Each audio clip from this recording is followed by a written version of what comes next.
You're watching Experience Comic Culture and Sales, streaming live daily to Facebook, YouTube, Twitch, and Twitter. I saw a post from an indie creator not that long ago that claimed the average comic book these days has 3.5 covers. That's one main cover, your A cover, and then 2.5 variants per book on average, according to his math. Now, I don't know if that's accurate, or at least I didn't before I started researching this thing, but it got me thinking. So I did some research, and first of all, we're going to say that my numbers may not be entirely infallible. Okay. I'm using one source. I'm doing the math myself. And anyone who knows me will tell you Kyle doesn't math. He makes pretty picture.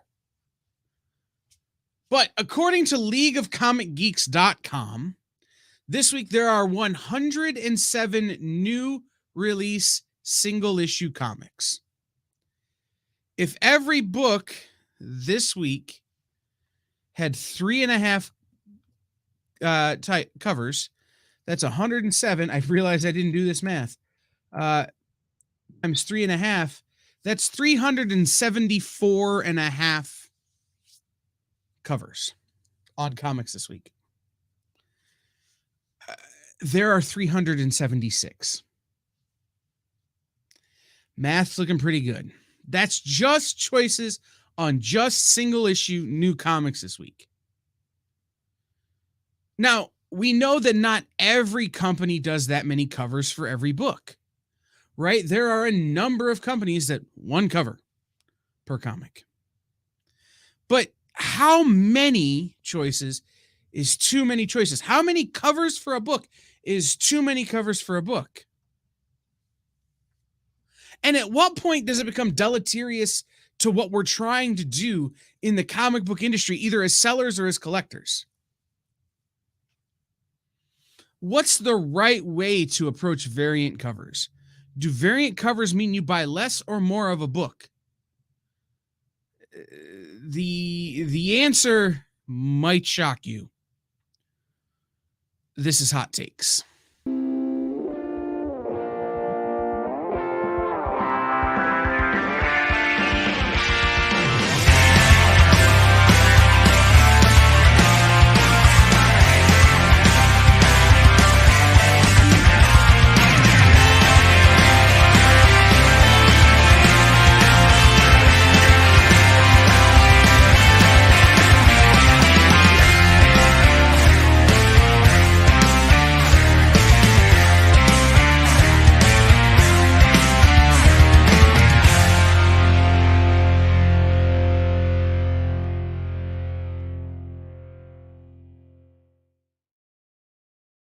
What's up, the internet? It's producer Kyle. How's it going? Welcome to Hot Takes.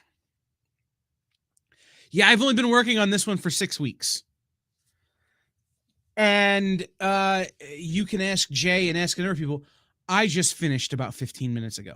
Not because I didn't know what I was going to say or didn't have an opinion or was still figuring stuff out, but because I was writing and rewriting the way I wanted to approach this until the very last minute. What's up, Backwoods? What's up, Cool Gamer? Kenneth, Bronze Age, what's up, buddy? Backwoods Collector says, I think 10's a nice number. Bro, ain't nothing 10. I wish it was 10. So let's break down the math. I did the math, and this week there are 107 new release issue comics. And including variants, that's 376 items available just on new first run print comics. What's up, Ed?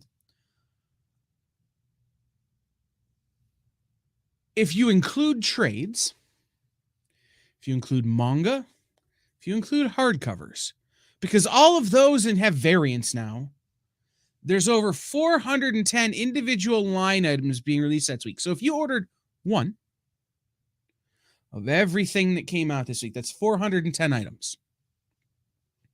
And League of Comic Geeks isn't the greatest website. I use it for a lot here, but it isn't the greatest website. They routinely leave stuff off or have dates wrong. So just know that off the top. But because it doesn't include everything, if you figure in the things that are on Previews World that aren't there and are in DC's magazine but aren't there, you're looking at closer to 500 individual line items this week. So now imagine you're a store and you have 100 plus people with pull lists. That means your store has to order thousands of products every week just to make sure that they have the things their customers are asking for.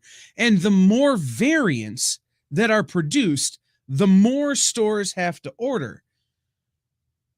And so all of a sudden you see this ballooning of a store's needed order. And that's where I really start to get into the nitty-gritty on this, right? I was a retailer for a long time. I processed more shipments from Diamond and other distributors than I care to count. And I can remember when our order was 2 boxes of comics, about 1,000 books. And I can remember when our order was 15 boxes of comics, about 10,000 books.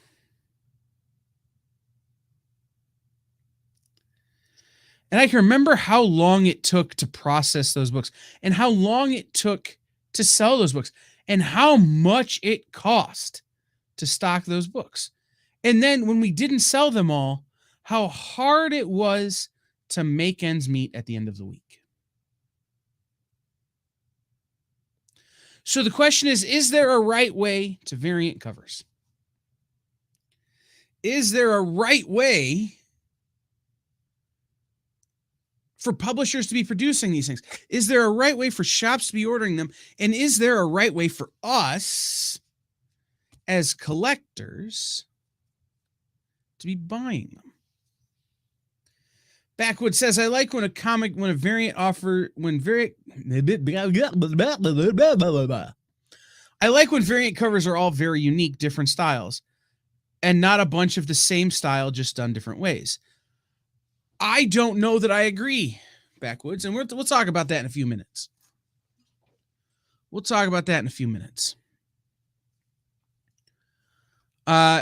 So the question I have is, why is this the way it is?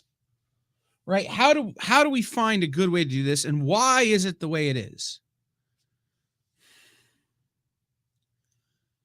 Is it good for comics? Is it good for collectors? It's clearly good for publishers or they wouldn't do it. And that's where I want to start. I was at trade organization meetings, and I've been at retailer summits, and I've been at these places where this kind of stuff is what we're there to discuss, right? And companies like Dynamite often find themselves at the butt of the joke or the topic of conversation because Dynamite will frequently publish upwards of 30 variants for a book. But when you look at what Dynamite's actually publishing, they aren't really publishing 30 different variants. What they're doing is they're creating 5 or 6 pieces of art that are all unique and different from unique and different art styles, and then varying those. So what you really have is 5 what could be considered A covers, and then a bunch of variants of that. Is that good or is it bad? I don't really know the answer to that, but the fact of the matter is that unlike Marvel, Dynamite's creating variants in a much more, what I would say, sustainable way. This week, DC has the most variants on offer. Marvel has the second most, and then Dynamite. And it's not close. Like, not close. In fact, DC is offering 10 more variants line-wide than Dynamite is. But we have these conversations about How many is too many? And you can't order them all. And what do you order? And how do you deal with customers who are unhappy with that? And that's where I start wondering, are variant covers good for comic books? So let's start with answering that question, right? Are variant covers good for comic books? And the answer is, of course, in my opinion, yes. They are. But I don't think they all are. We're going to go ahead and open the phone lines a little early tonight. 567-318-6507, 567-318-6507. Do you think variant covers are good for comics? Why or why not? And here's I have some questions that I'm going to ask, and I'm going to kind of work through it in this way. Is there such a thing, and tell me in the comments, is there such a thing as too much choice? If you have too many choices, is there such thing as too many choices? The Cheesecake Factory is my go-to example of too many choices. I cannot pick a cheesecake at the Cheesecake Factory. Partially because I'm a fat kid and want them all, but partially because they have too many options, right? If you have unlimited options, how do you pick just one? Or how do you pick two? And then it becomes a budgetary constraint, right? I can't order all the pieces of cheesecake at the Cheesecake Factory that I want, not only because my foot will fall off, but because at the end of the day, I have to spend money that I may not have to do that. Ed says, let me ask a question, please. Do publishers still take back stuff that take back what doesn't get sold like they did in the old days when they used to tear the cover in half? No.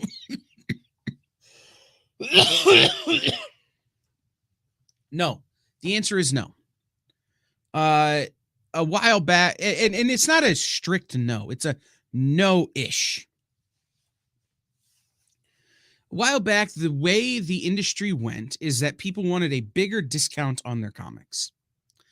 So that increases a store's profit margin on the things they're going to order. And so the middle ground they found was that things would not be returnable. But there are publishers who do things that are returnable. Boom does returnable. Dynamite does some returnable. DC does very little returnable. But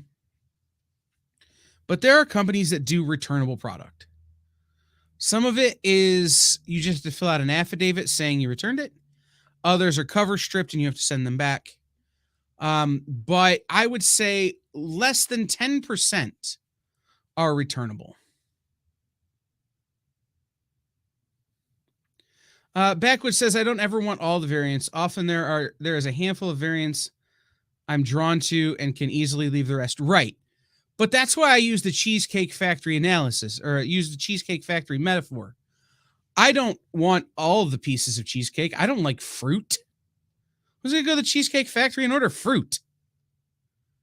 But if I just order all the chocolate I want at Cheesecake Factory, we're still talking dozens and dozens and dozens of options. Right? It's even when you limit what you're interested in, there are still more options than you know what to do with. All right. We have a caller already. This is good. Let me answer this. What's up, man? What's your name? Hey, this is Christopher, the Bronze Age nerd here. What's up, Bronze Age? You know, not much, man. Not much. You know what? Long-time listener, first-time caller. And just had to call in here. And I was with you, and then I had this problem, man. You start talking about Cheesecake Factory. And Cheesecake Factory, look, I think you got it all wrong. First of all, there's no such thing as too many cheesecake options. I think we all know that as a cheesecake lover, unless you're like lactose intolerant or something like that. There's nothing wrong with too much cheesecake. And here's the second thing. What does Cheesecake Factory do? They have 100 different types of cheesecake. They have 200 different types of cheesecake, right? Well, guess what? You're going to pick one of them. Right. And that's the point. That's how they get you. They know that there's 200 options on there. You're not going to order all of them. That'd be crazy, but you're going to order one of them. And that's what it is with variant covers. They know that you're not going to get all of them, most of them. Some collectors will, though. Those are the whales. But you'll get one of them. You look at them because that's too many variant covers. There's 30 variant covers there on that Dynamite book. But that one's pretty cool. That, ultraviolet Perio cover is awesome. And I'm going to grab that. Right. And I think that's the point. And I was coming to that in a minute. But I'll jump ahead to it. I think what Dynamite does is the only real sustainable solution to this. And as much as it hurts me to say that, because Marvel's doing some Alex Ross stuff right now that just trips my trigger like nobody's business. But Dynamite creates essentially 5 or 6 open order covers, right? So like A through D. Mm-hmm. And then they vary those. So if I want the Lucio Perillo cover, I can get it. But if I want the Lucio Perillo Virgin cover, it's still the same cover, even if I can't swing that one. Right? Right. So that's kind of where I was going. And it's back to the Cheesecake Factory analogy, because I really want cheesecake. I'm very hungry. I haven't eaten since noon. And I'm fat. But the thing of it is that at the Cheesecake Factory, right, I'll buy a whole cheesecake. Right? If there's something I want enough, I'll buy the whole cheesecake. But if I only want a little bit, I'll just buy a little bit, right? And so that's what, in my quest to try to find what is the right answer to this, is it just knowing what you want and buying it? Or is it determining how far you're willing to go to get what you want? Yeah, absolutely. And I think that, being serious for a second, I think that is kind of the root of the question here, because we open ourselves up as collectors. We all know there are those types of collectors out there that feel like they need to get everything. Right. And, or everything by an artist, everything in a title. People have different ways they approach this. But if you're a publisher, do you press that advantage and know that you're going to get all the customer to buy all those copies? Or do you play, and that can kind of burn somebody out, right? Or do you kind of play the long game and then decide, okay, well, I'm going to, trickle these out over time instead of having 137 timeless variants in 1 month or whatever. And, I'll ensure that we have that customer over months. And that is definitely a balancing act. I agree. Right. I had this conversation with the good folks from IDW. They have me over a barrel, and they know it because I told them. I'm going to buy every Ninja Turtle, everything that's ever been produced ever. They know they have me over a barrel. But at the same time, I recognize my complicity in that. But do other people recognize it when they're looking at what they're going to order? And that's the question. So we need to take our first break here real quick. Do you mind hanging out through the break, Chris? Sure. All right. Hang out 1 second. Jay, we'll do a quick break. Before we go to break, I want to remind y'all tomorrow, Jay, me, Dan, and I think the 4th bearded member of our bearded hat-wearing tribe, Sean, will be joining us for In Stores this week, where we talk about books that are in stores this week. And I don't exactly have our list yet, but I will later tonight. I will tell you, Hunt, Kill, Repeat from Mad Cave will be on the list. We were all really amped about that book the first time. Issue 2 is out this week. We'll be looking at that and a bunch of new great number ones, I'm sure. So we will be talking about that tomorrow at 6 o'clock Eastern, 3 p.m. Pacific, here on The Experience. So make sure you tune in for that. And we'll be right back after this very quick word from either me or JD. You know how when you go to Comic-Con, after Comic-Con, you go to the hotel bar, and there's a whole bunch of people playing music and dancing, and you've got Pikachu and Lara Croft Tomb Raider doing the cha-cha slide just down from Deadpool and Batman and Wonder Woman? That's every Saturday night over on the Experience Twitch channel. Join Taji Beats for the EXP Dance Party, exclusively on Twitch, twitch.tv/the_EXP.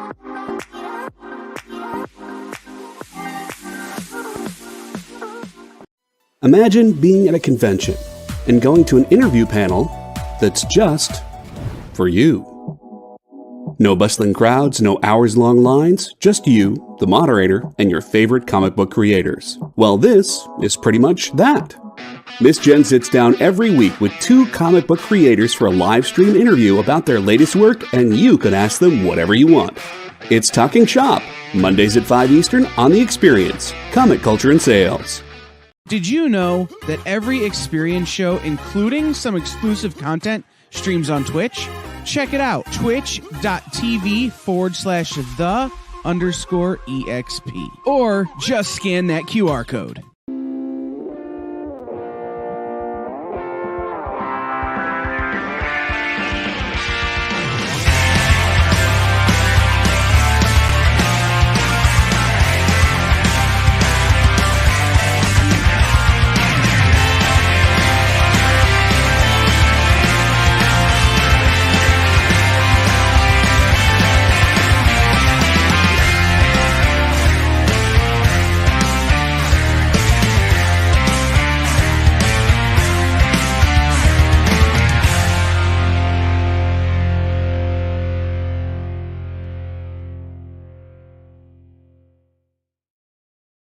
What's up, the internet? Producer Kyle back again. Producer Kyle's back. Tell your friends. That's my way of saying hit that share button. The more people who are here, the more people I can rant and rave to, the more people can call in and tell me I'm an idiot. I'm good with that. Speaking of calling in to tell me I'm an idiot, we have Bronze Age Nerd on hold. But before we get back to him, I want to hit a couple of the comments here. First of all, Steve Wagner Noise Wrangler, which is one of my favorite names ever. Says best wishes. What's up, buddy? Ed says if they don't take them back, then I don't think they should do 1 in 100 variants or have 30 different variants unless they sell them directly from the website of the publisher, because I can see stores getting screwed if they don't all sell. Bingo bango. And we'll talk about that coming up. Preston says, but by the same token, with several artists doing a cover of an issue, I'm fairly certain I will find something I like among what's being offered. Preston, I think that's the goal, right? Make a little something for everybody. But at the end of the day, if you make a little something for everybody from every publisher, where is that line? How much is too much? So, Bronze Age is on the phone. Bronze, tell me this, man. Do you think there's a such thing as too much choice in the comic book industry right now? Yes, I absolutely think that there's too much choice because, you know, when we're talking about variants, but part of the variant game is you get into exclusive variants, which also ties into this.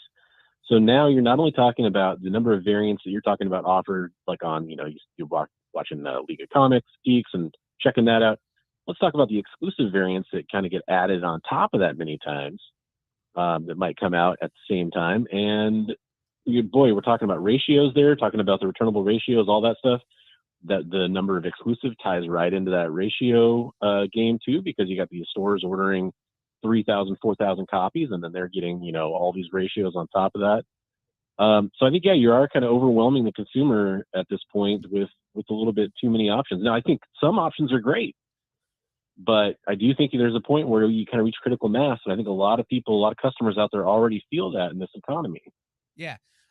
I will say this for League of Comic Geeks. They do a really good job of, if a store does an exclusive, they generally list it, which sometimes can skew their numbers. And like I said at the top of the show, my numbers aren't the end all beat all, right? This is me who spent most of my day, arguing with other comic book people about whether or not Superman is relevant in 2023, having to do this math. So I will say that. Let me ask you a question. When you go to the shop, right, do you when you have as much choice as we have, how does that affect the way you budget, right? Is your budget preset, or do you budget heavier some weeks and lighter some weeks? How do you handle your comic budget? It's a good question. By and large, I've actually gone away from FOC kind of style pickups, which I don't have a shop near me, so that's kind of I do all my ordering online. And so what that means is instead of doing like a weekly pull, I'm more likely to do something like read through Marvel Unlimited or something like that, and then I only grab stuff that I know I want physically. And when that kind of comes down to it, is I kind of look at the list, every weekend I check it out, see what's available, see what kind of covers I absolutely have to have for a cover buy, support an artist, support a title I want to support.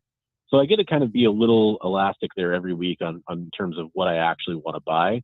But I can tell you that, I mean, I'm feeling that fatigue. That number that I would usually get is dropped for me, not just because I don't want to read as many comics, not because I don't want to collect as many comics, but I also I see, books launch with sometimes 50 different variants. We're talking like, a Marvel #1 or whatever it is.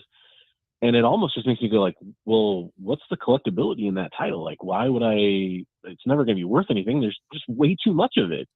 And then I don't get the #1, so I don't get the #2. It kind of has a trickle down effect. And again, I'm more likely to go, especially for a Marvel book, go read that through Marvel Unlimited or something like that later on and just enjoy the story. Yeah, no, I hear that, man. Like, if you don't get a #1, how are you going to buy a #4?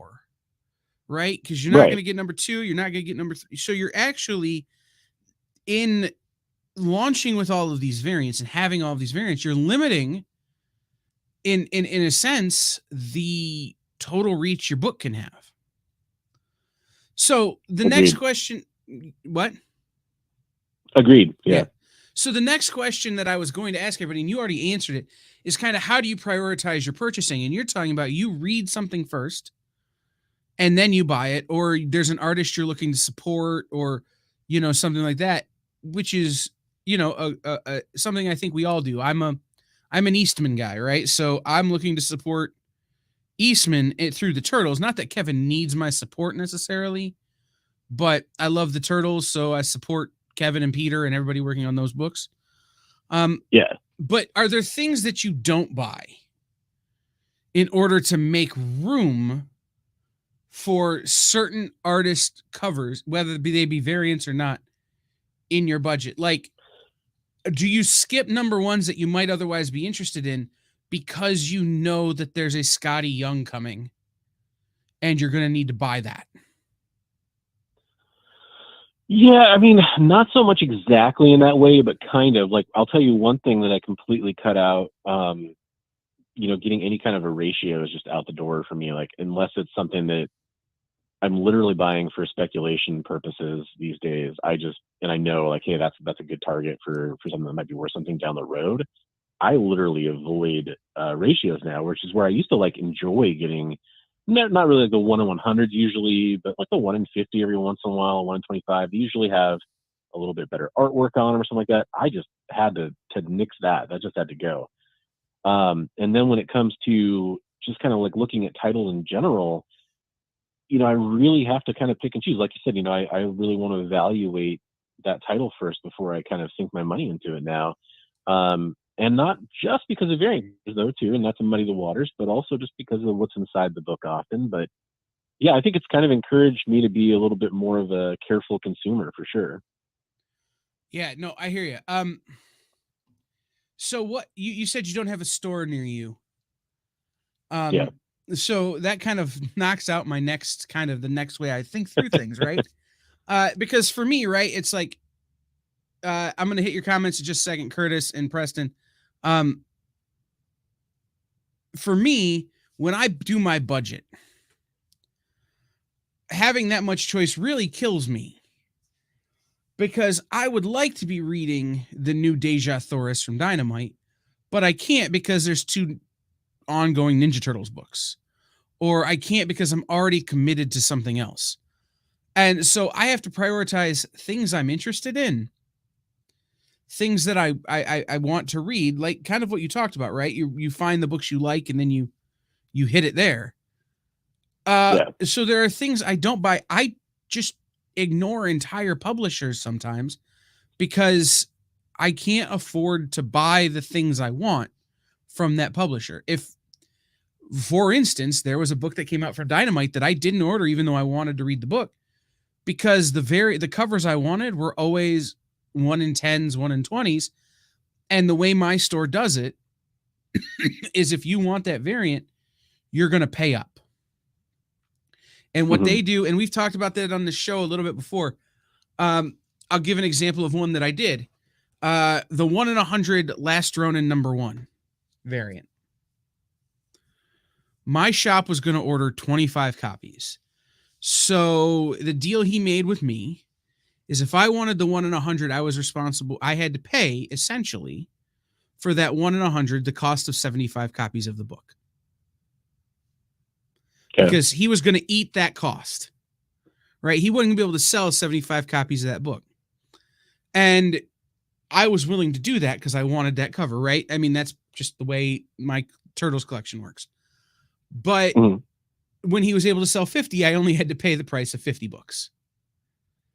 So that works out pretty well. But there are books I just ignore because if I want a 1 in 20, I'm not paying for 20 copies of that book. I'm just not. Or I'm not going to pay whatever their markup is on something. Curtis says it's a double-edged sword for me. I love when I can get one of my favorite artists doing a cover to a series I'm reading. I absolutely hate when I can't afford it because it's a 1 in 50, 1 in 1,000, or even 1 in 500. Oh, 1 in 100 or 1 in 500. Bro, 1 in 1,000s exists. I hear you. And then to me, it plays into forced faked scarcity where it's rarer, but it's also the same book as the rest of them. Preston says, I maintain a couple of pull lists, but those are for my ongoing needs. If I want a particular cover, I order it online and try to get those during FOC.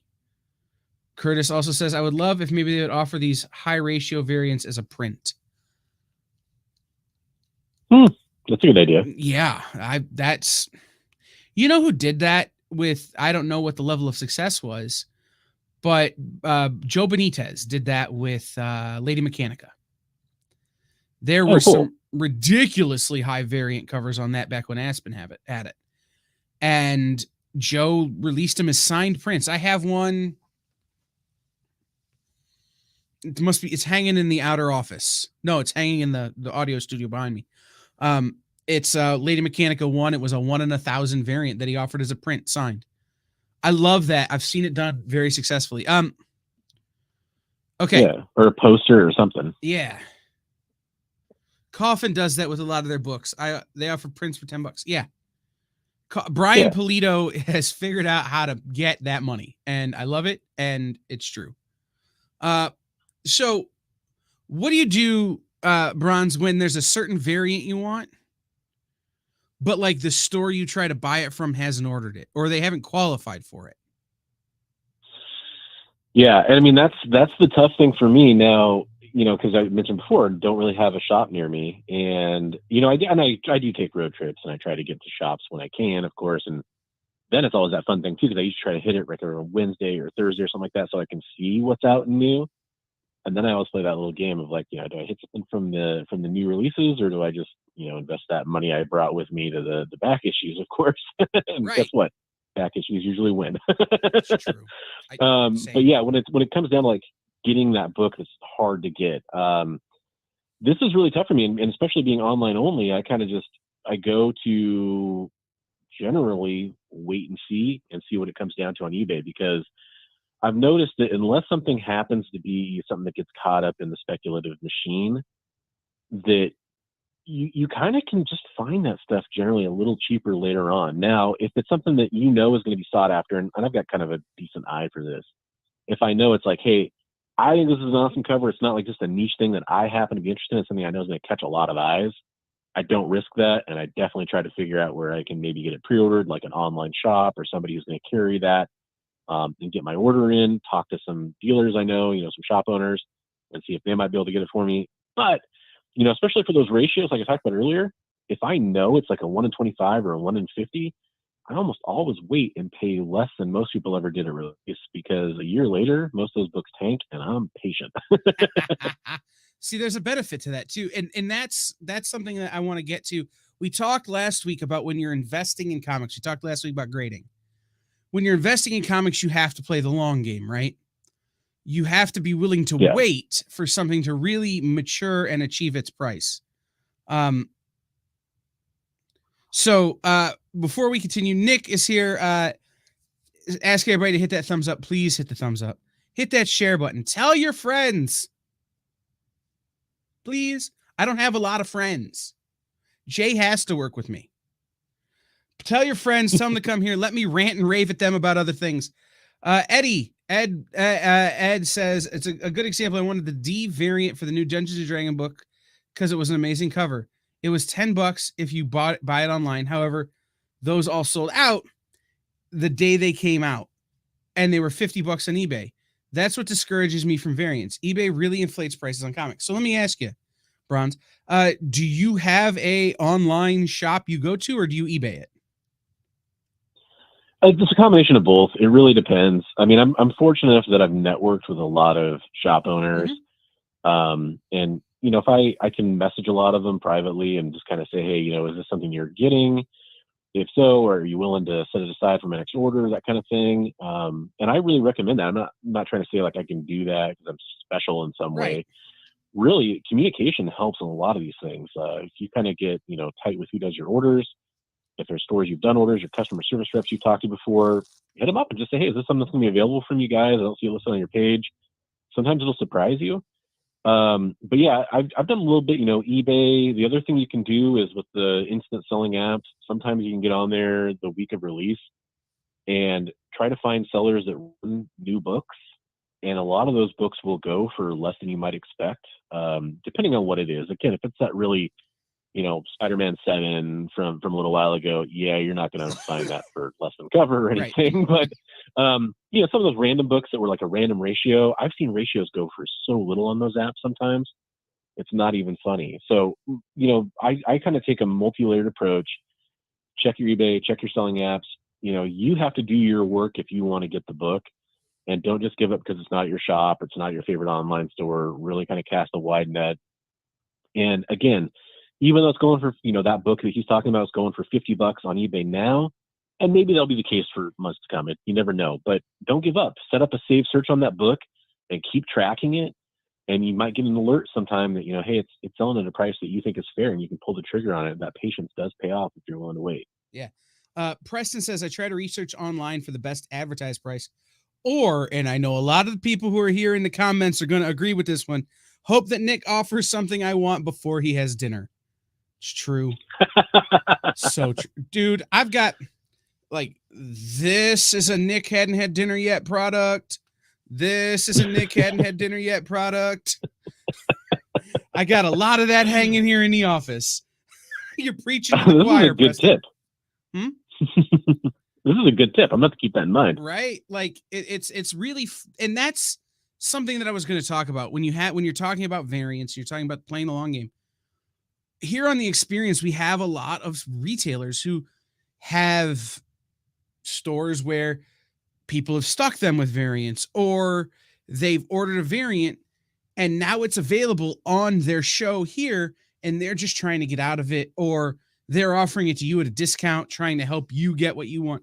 So not as an advertisement for watching shows here on the experience, but watch the shows here on the experience, because I bought a TMNT #1 Saturday night from Miss Jen on one of her comic book live selling shows. It wasn't here, somewhere else, but I was able to get a TMNT #1 at a price that I thought was very undervalued.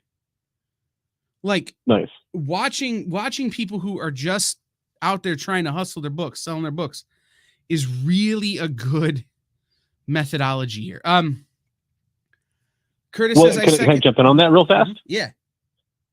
So here's the other thing too, that I think a lot of people, if they know about it, maybe they forget about it sometimes, or we get caught up on that FOMO feeling, and we really feel like we got to get something, you know, hey, I know it's out, I got to secure it now.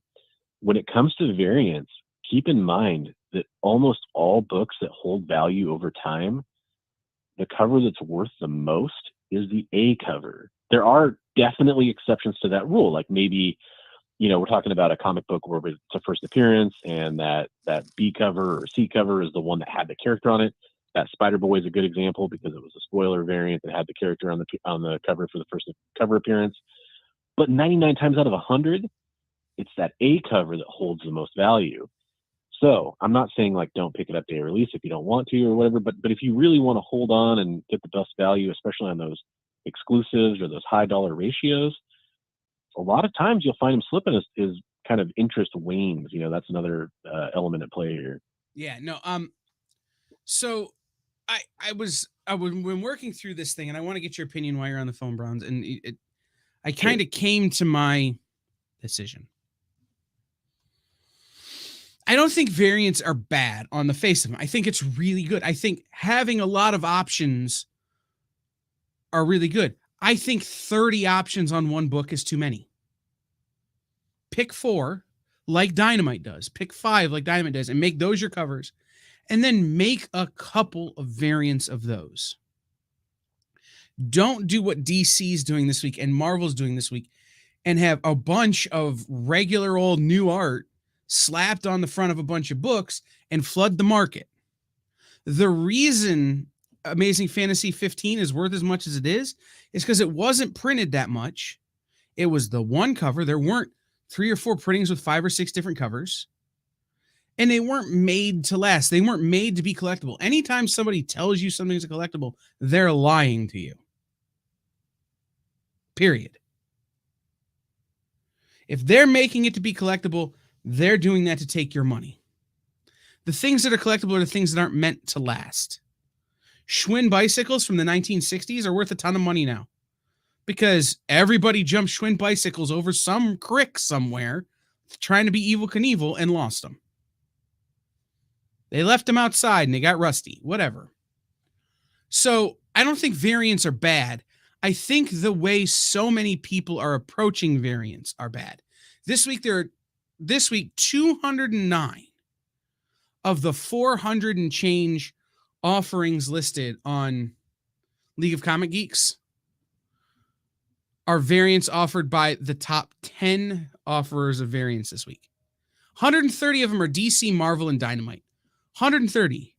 So every comic that comes out automatically gets a second cover from those 3 publishers alone.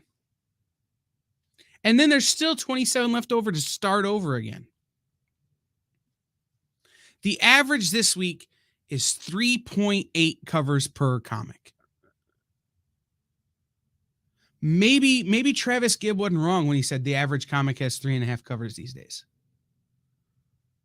I think the way we're doing it, we're flooding the market, we're overextending our customer base, and we're overextending the stores. So we as collectors have to do the stuff that Bronze Age has been talking about, the stuff that we've been talking about in the comics, the stuff that we're all seeing where we have to control how we consume so that these publishers learn how much of a market there really is for the stuff they're making. And our stores can learn how much they really need to order to please us. Right? If there's 100 people at my store ordering Batman and I can get 1 in 100 variant and 9 people ask for it, who do I give that to? I don't know. I'm going to keep it for myself and just tell people I didn't get it. But you have to help your store. We've talked about that several times. You have to be able to help your store. So I think the way variants are happening right now in comics is bad for comics. I don't think it's irredeemable. I think it's bad. I think we have to fix it. Bronze, do you have any thoughts here in the last few minutes on this? You've been with me like a half hour, bro, so I want to make sure I give you time to chime in here. Yeah, I think the other, I agree with the main thrust of what you're saying here. I think the other element is the general offerings from each, especially when I think about Marvel and DC, the offerings that they have is another part of the equation. It's not just the number of variants that each book has. It also comes into play when you're talking about the sheer number of titles at offer. And when you're looking at it from a purely subjective standpoint, how many of those titles are actually, how many of them really should be on the shelf? Because I think that's an element. I mean, and of course, everybody out there is going to love that one book that 9 other people are going to pass over. You're always going to have that. But I think as publishers, it's smart for these companies to put out quality titles. And if you trim down the number of offerings and you still have that number of variants, you might encourage people to kind of not get that kind of title fatigue that happens, especially when a lot of these books, especially when we're talking about like Marvel, for example, a lot of these books are, connected storylines, they're spin-offs, they're filling out a major event, they're a mini series that leads into a major event. I think that's another element when we're talking about variants that needs to be discussed because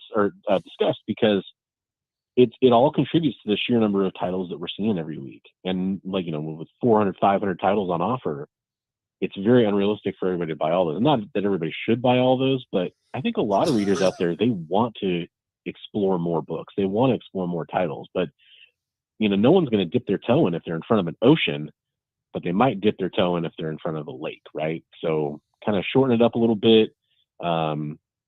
It's quality, not quantity. It's the old adage, right? I think that's an important factor here.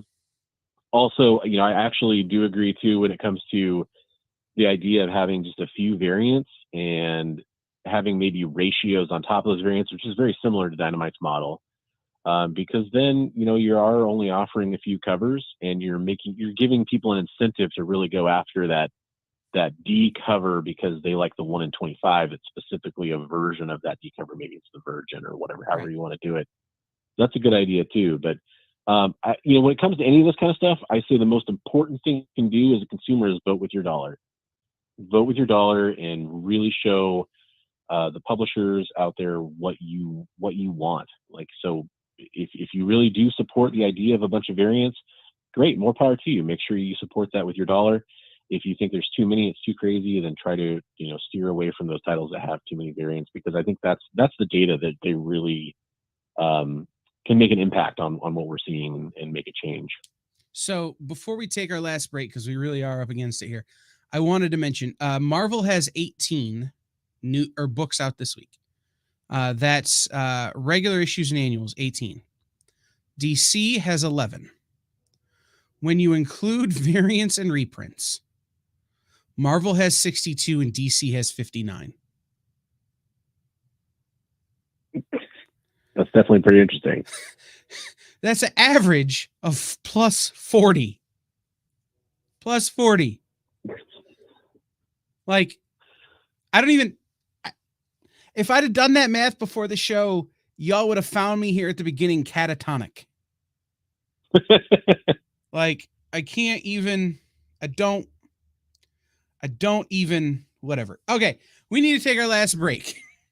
But before we do, I want to remind you guys to do something. Do me a favor. If you're on YouTube, you can see his comment from earlier. Click on his name, Bronze Age Nerd. Head over to his page, hit subscribe, hit follow there. Hit subscribe, hit follow here. Click the bell on both so you can see when we post new content. Okay? When we come back after the break, I have a major announcement that I need to make that may be of interest to all of you, or you may be like, shut up, we don't care. We'll find out when we get back from the break. Jay, another real short one, shorter than the last one. We'll be right back.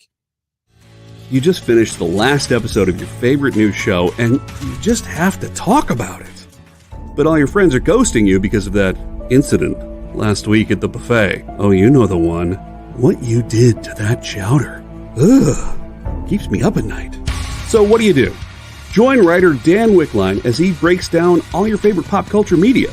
Whether it's a review of the latest nerdy TV show or a dive back into the history of your favorite comic characters, Dan's ready to discuss all the hottest topics live. Join the conversation as Dan live streams Tuesday through Thursday at 5 Eastern, 2 Pacific on Twitch, Twitter, YouTube, and Facebook. The Dan Wickline Show, on The Experience, comic culture and sales.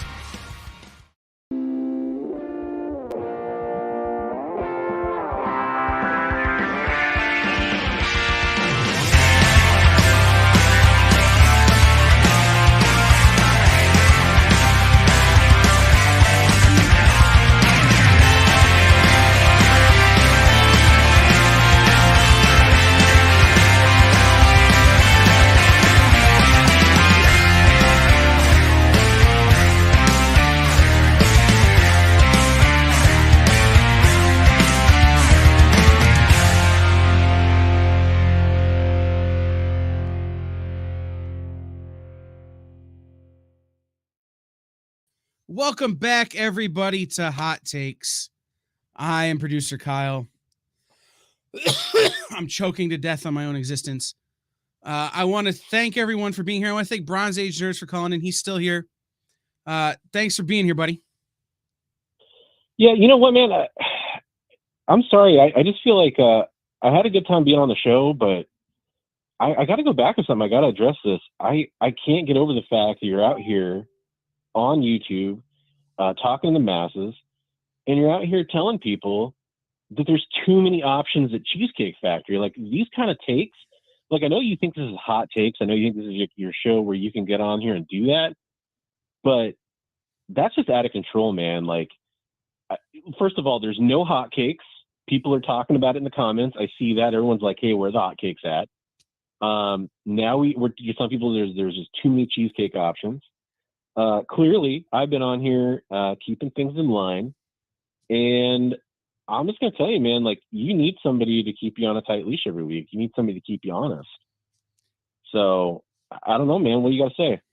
You know what? I've had a good time talking to you too. And you know what? I appreciate that. The hotcakes thing, I will just tell you, if McDonald's would make stupid hotcakes all day, there'd be some here right now. Hot take, McDonald's needs all day breakfast to come back. Okay. I'm a little... But you know what? I would love it if you would come back every week and be on the show. It is so much fun talking to another nerd who we could trade off, and we have some similar opinions. We have some similar thoughts. So I was going to make a big announcement. That big announcement has got to do with May the 4th. We'll announce that next week. Jay, play the special video.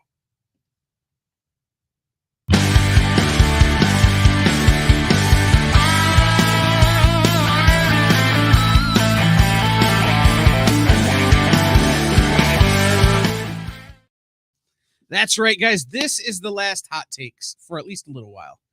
But starting next week, Bronze Age is going to join me every week for our new show, The Devil's Advocates. Hell yeah. It's going to be a little bit, pardon the interruption, a little bit crossfire, a little bit two bearded guys yell at you through your TV or computer screen or phone or whatever. A lot of comics. I'm very excited to have my friend here. And really, do me a huge solid and go over and support his channel just like you support us. Our community here is so great, and I love you guys all so much. Head over there and support his channel too. And then tune in next week for something we've never done before. We've never done this before. I don't know how this is going to work. We're going to figure it out as we go. But the launch of our brand new show, The Devil's Advocates. Awesome. There's two of us, not that movie, not to be confused with The Devil's Advocate, the movie, which is trademarked and copyrighted. Don't come after me. Thanks for being here, dude. I appreciate it. Yeah, absolutely. We will see you next week. Point counterpoint for comics. Maybe. Or it may just be, if you watch the clip of Crossfire where Jon Stewart yells at everybody, it may be you guys calling in and yelling at us both and making us feel bad like Jon Stewart did to those guys. So we will see everyone next week where we'll have a brand new topic, brand new format, brand new co-host, same loud and beardy me, same Jay behind the scenes, and we will see you all next time. Join the party. Head over to our link tree to find all the links for everywhere the experience is all the time.